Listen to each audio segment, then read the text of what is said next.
चीन के हवाले से भी कल बड़ी खबर सामने आई है कि उन्होंने अमेरिकी गोल्डन डोम के मुकाबले में अपना प्रोटोटाइप डिफेंस सिस्टम मुतारिफ करा दिया है जो बैक वक्त करीबन 1000 मिसाइलों को बैक वक्त ट्रैक कर सकता है।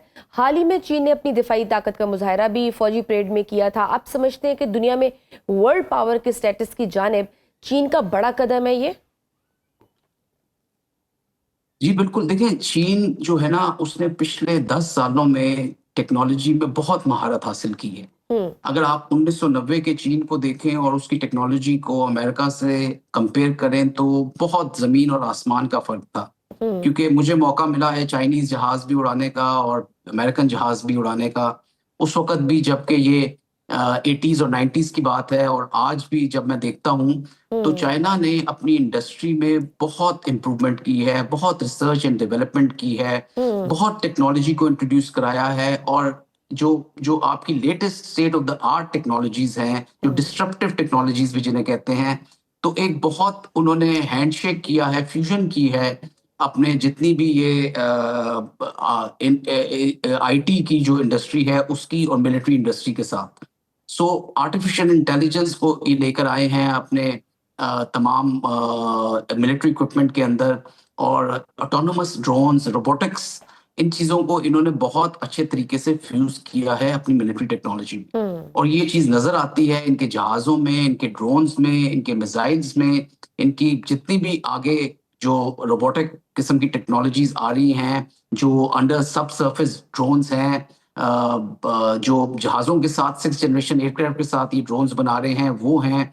और जो आर्मी के साथ, यूनिट्स के साथ इन्होंने ड्रोन टेक्नोलॉजी इस्तेमाल की है। सो हम्म। ये मेरा ख्याल में चाइना की इस वक़्त मिलिट्री कुव्वत किसी मतलब काफ़ी ऐसे एरियाज़ हैं जिसमें वेस्ट की टेक्नोलॉजी से बेहतर है। हम्म। तो मैं ये मतलब बहुत वसूख से कह सकता हूँ और यकीन से कह सकता हूँ कि अगले 5-10 सालों में चाइना शायद अमेरिका की मिलिट्री टेक्नोलॉजी में कम से आगे भी निकल जाएगा और एक हम्म। बहुत बड़ी कुव्वत होगा। जिस तरह वो एक इस वक़्त इकोनॉमिक पावर है और अमेरिका के साथ पैरिटी रखता है, इसी तरह आने वाले सालों में मिलिट्री में भी शायद चाइना अमेरिका से आगे निकल जाए। तो सर ये जो नए नए तजर्बात हो रहे हैं हम देख रहे हैं पाकिस्तान में भी और चाइना भी कर रहा है, तो कहीं ये कोई आने वाले थ्रेट के उस पर्सपेक्टिव में तो नहीं हो रहा है?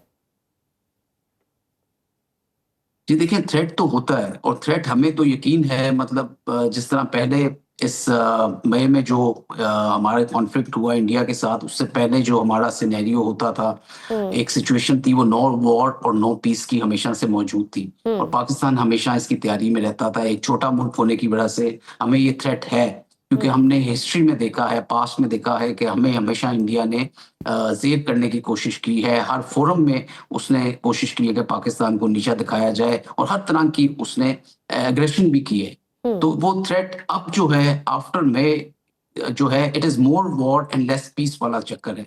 और जो ठीक। कुछ हमारे वेस्टर्न बॉर्डर्स में हो रहा है, जिस तरह के इंसिडेंट्स हो रहे हैं, जिस तरह की हम्म। टेररिज्म हो रहा है, ये सब इंडिया की बेहस पे हो रहा है। उनकी प्रॉक्सीज हैं जो यहाँ पे काम कर रही हैं और कोशिश कर रही हैं कि पाकिस्तान को हर तरह से ब्लीड किया जाए 2000 कट्स और हम्म। इनको जो है कमजोर किया जाए, इनके अंदर टेररिज्म फैलाया जाए, एक अनार्की क्रिएट की जाए। और ये भी वॉर का एक हिस्सा है जिसको 5th जनरेशन वॉर भी कहते हैं। इंफॉर्मेशन वॉर इन्होंने हमारे खिलाफ लॉन्च की हुई है।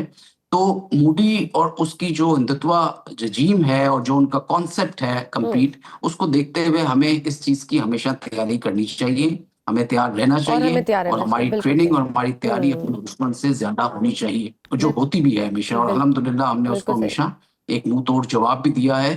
और हम्म। अगर आने वाले वक्त में कभी ऐसा मौका आता है तो इंशाल्लाह ताला पाकिस्तान और पाकिस्तान की फौज, पाकिस्तान की एयरफोर्स पूरी तरह से तैयार। बिल्कुल। अच्छा सर, गज़ा अमन मुआहदे की मैं बात करना चाहूँगी। इस मुआहदे के हवाले से बहुत से अभाम भी सामने आ गए हैं। सबसे इम्पोर्टेंट जो नुक्ता है वहाँ अमन फोर्स का क़याम है। अब इस हवाले से कहा जा रहा है कि मुस्लिम और अरब ममालिक की फोर्सेस वहाँ जाएंगी। इंडोनेशिया के फ़ौजी दस्तों के हवाले से भी खबर आ गई है।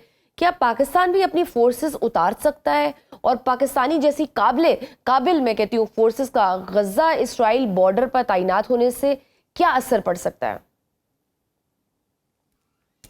देखिए जी, पाकिस्तान को पीस कीपिंग का जितना एक्सपीरियंस है दुनिया में किसी और फोर्स को इतना एक्सपीरियंस नहीं है। और पाकिस्तान की फोर्सेस को जितना लेजिटिमेट तरीके से दुनिया देखती है और मुस्लिम ममालिक देखते हैं, कोई और नहीं देखता। और पाकिस्तान की फोर्सेस में जो प्रोफेशनलिज्म है और जो अनबायस्ड उनका हमेशा से रवैया रहा है, वो मेरा ख्याल में पूरी दुनिया उस पर यकीन भी करती है। और स्पेशली मुस्लिम ममालिक और गजा वाले भी अगर ऐसा मौका आया तो जरूर उन पर यकीन करेंगे।